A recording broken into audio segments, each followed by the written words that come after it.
welcome one of the co-authors of a new book out, really interesting book, very timely as well. It's called A Governor's Story, The Fight for Jobs in America's Economic Future, written with the former governor of Michigan, Jennifer Granholm. We're joined by her husband, Dan Mulhern, today, who's also a professor out in California at Berkeley University. And Dan, thanks for being with us today. How are you? I'm totally great and happy to be on the show with you. Good to have a chance to talk to you. As I mentioned before we started doing the interview, I saw your wife on CNN a few weeks ago talking about the book, and I know it's gotten a lot of great press. It just came out a few weeks ago. What's that been like for you doing the book tours and all that? Well, you know, it's been really exciting and very interesting, and it's because this book, though about Michigan, not about Florida, is really a book about how everything that's happening to this country happened to Michigan first. And there was a time when people said, oh, poor Michigan, they are just dying and their big three's falling apart and people are leaving that state. And sure enough, the country is now experiencing much of what we experienced in Michigan for many of the same reasons. And so there's been a tremendous amount of interest around the book. And Jennifer and I have been thoroughly enjoying the conversations we've been having with people, Doug. So I'm glad to be on with you. Yeah, and even though it is a story about Michigan, I think one of the reasons I want to have you on, too, I mean, the job situation is everybody's concerned about that, and particularly with the state of Michigan, with the auto industry going through what that's been through, what she did as governor was quite remarkable, because I don't think anybody gave that state a chance to bring jobs back to it, and you were able to do that, weren't you?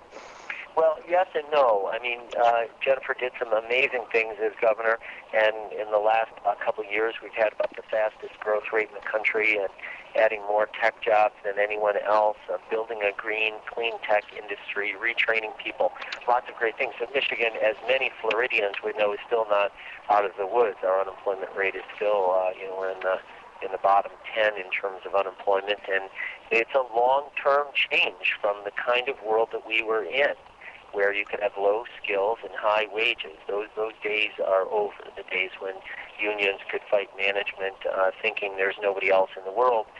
We all know in Michigan that there's new competitors and new, hate to use the word enemies, but they're economic competitors, and they're not Ford and GM. It's about how do we compete in the global world. Michigan's come a long way by realizing the world has changed, but there's still a long way to go. You know, you talk about in the book, one of the biggest challenges, of course, with the unions being so entrenched there, and nothing wrong with unions. I mean, it was a necessity at one time, but I guess, like anything, it probably went too far where it just became too expensive, so that's why the auto business, one of the reasons they left. But how difficult was that for the negotiations to get the kind of unions to go along with the plan that she had to, retrain and bring jobs back? Yeah, well, I mean, the UAW as the lead union in Michigan has changed dramatically. Bob King, the president of the UAW, was up about a year ago with automakers in a big conference, and he was extremely clear about the same point I'm making, that they realize that they will have jobs if we produce great quality products and if we do them efficiently. And the last round of bargaining talks that just finished are a reflection of that. So the UAW took pretty deep concessions in terms of an entry tier wage rate that's much lower and profit sharing that's much more tied to actual efficiency on the job. So there are huge changes at play in our labor unions, and there have to be huge changes everywhere. I think one of the messages of the book, Doug, is the importance of compromise. And right now we sort of way too quickly go to these ideological extremes. Oh, the entire fault and blame of Michigan lies with the UAW and those crazy labor unions. Or on the other side, everything that's wrong with America is because of Wall Street. Well, no, we all have to make lots and lots of changes because the world around us has changed. And those ideological battles, which I'm afraid we may see again this time around, I'm not sure those are going to help us very much to deal with the changes, because they have to occur everywhere. They have to occur in schools, in businesses, in labor unions, in the way government works. Michigan now has fewer employees per capita than any state in the country. I think we're 49 or 50th now. Everybody has got to contract. But there is also a role not just for government contraction, but for smart government involvement in the economy, and that's one of the key messages in this book. You talk about public-private partnerships, how your wife worked on trying to get that together. I know that's not an easy thing to do, but you want to get private firms or companies to invest in a government plan, I guess you want to put it that way. That's not easy to do, right? No, and one of the reasons it's not is we're living in a 20th century mindset where a lot of people still think that government has no role in the economy. But here's the problem with that, Doug. If we say, okay, let's lower taxes on business, and so now business has all this money, and the idea is a great idea, a supply-side idea, that when business has money, it's going to look for opportunity. It's going to invest. It's going to grow, and that will mean jobs. But the problem is, when we do that now, decrease taxes on the rich, decrease taxes on businesses, there's no guarantee that money will be invested here. So the problem in the last decade was that we lost American multinational companies, cut 2.5 million jobs out of this country, 2.5 million jobs. But, and we all felt that, right? Our unemployment rate shows that. Mm-hmm. But they were not disinvesting. They grew 2.9 million jobs in their investments abroad.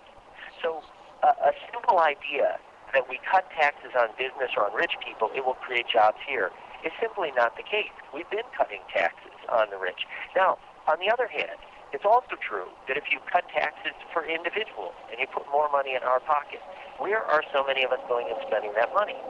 Well, we're spending it at Walmart. And where is a big chunk of that dollar going? It's going to China.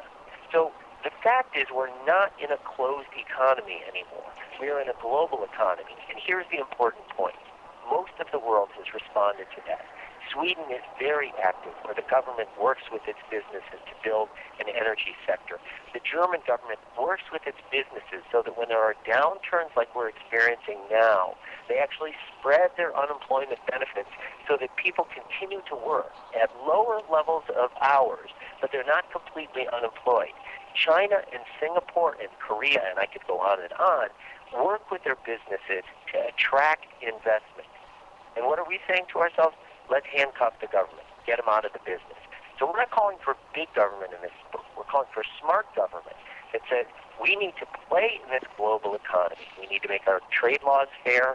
We need to aggressively seek foreign investment and bring it here in the same way that China and Korea are drawing our businesses away from us, drawing our investment dollars to their shores. So a little long-winded here, Doug, but the point is we've got to move to a 20th century notion, not of business is going to save us, not as government's going to save us, but that we need smart partnerships between the two.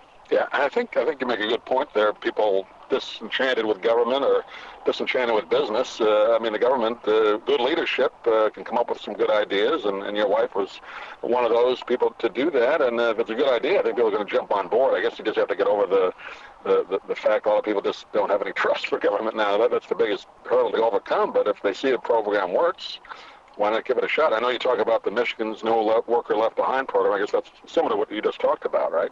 Overseas. Right. Well, with No Worker Left Behind, what we said is, okay, we've got this huge loss of jobs. We had towns like Greenville, Michigan, in the middle of the state, 8,000 people in the town.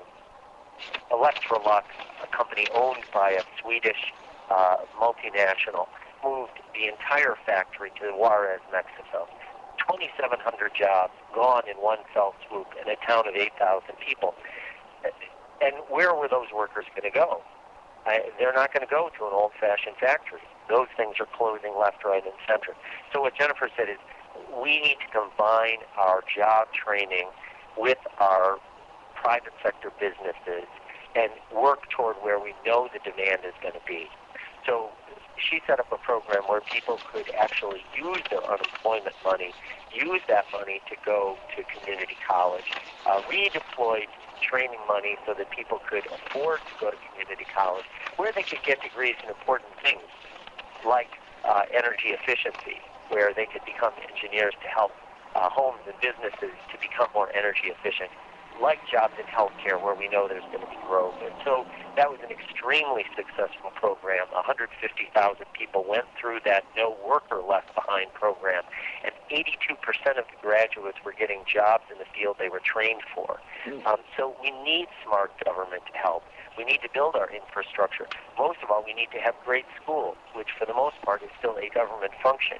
And if we don't have great schools, we can forget it in terms of competing in the decades ahead. Are you optimistic, Dan? I mean, you're never quite sure. You hear the news every day. If you watched every little news story, you'd get depressed. But I think on the other hand, there's a lot of good things going on in the economy as well. I mean, are you optimistic overall? I'm cautiously optimistic. I mean, America's got an incredibly entrepreneurial culture. Unfortunately, we need to push that culture. Many of our youth still think that they're going to graduate, there's going to be a job, and they're going to be in that job for 35 years. That is not the new economy. The new economy is much more flexible, fast, changing, and so you have to be entrepreneurial yourself, whether you start a business or you go to work for government or you go to work for schools or you go to work at a hospital. You've got to be thinking, how do I add value? How do I produce something that's not being produced? So we have the roots of an entrepreneurial culture, but we also have a history in the last 50, 60 years of getting a job, keeping a job forever. Some big union, big government, big business will take care of you. And I don't think that's the mentality we need to have. In China, they're hungry. In India, they're hungry for jobs. And I think in America, we have to rekindle that hunger. And that's true from right and left. It's also true that they have active governments that are really working for them. Jennifer was on a panel not long ago with the CEO of AT&T, CEO of Coke, CEO of John Deere. She said, I mean, you're all playing in this global economy. You're working with lots of countries. Who's doing it right? You know, what country's got it right? And they said Singapore. And Singapore is really trying to listen to the business and ask, how can we help you? And they are creating partnerships where their universities are supporting the businesses, where government's supporting the businesses. So we need to have a much more active and aggressive government, not a big government, but an active government. So, you know, I think on both the governmental level and the private level, we've got the best systems in the world. We've got a good capitalist system and a great democratic system. And I'm hopeful that those two things will work together a little bit more and stop fighting each other quite so much, and we'll get the job done. Do you see any future political plans between your wife or yourself, Dan? I mean, you're right on top of this. You thinking about doing anything else? Well, we're both about public service. So my wife's going to start a new TV show on the Current. Oh, the Current channel, right? I forgot to mention that. Congratulations on that. It'll be the War Room with Jennifer Granholm, and she'll follow Keith Olbermann and really try to help people think about this 2012 presidential race. And you know, I'm teaching leadership in the business school out here at Berkeley and trying to make a difference, helping to raise some young leaders. So we'll keep being public servants and see how the good Lord wants us to play that out. Well, the political talk shows, people like watching those shows, and that Current channel seems to be kind of regenerating itself. So I think it's a good opportunity for Jennifer right there. It should be good. Well, Doug, you got to keep up the good work. People need to think about politics, and we need some other ways to think about it than the old ways that are just pitting us against each other. There's plenty of work for all of us to do, and a little bit of thinking and compromise could probably get us a long way.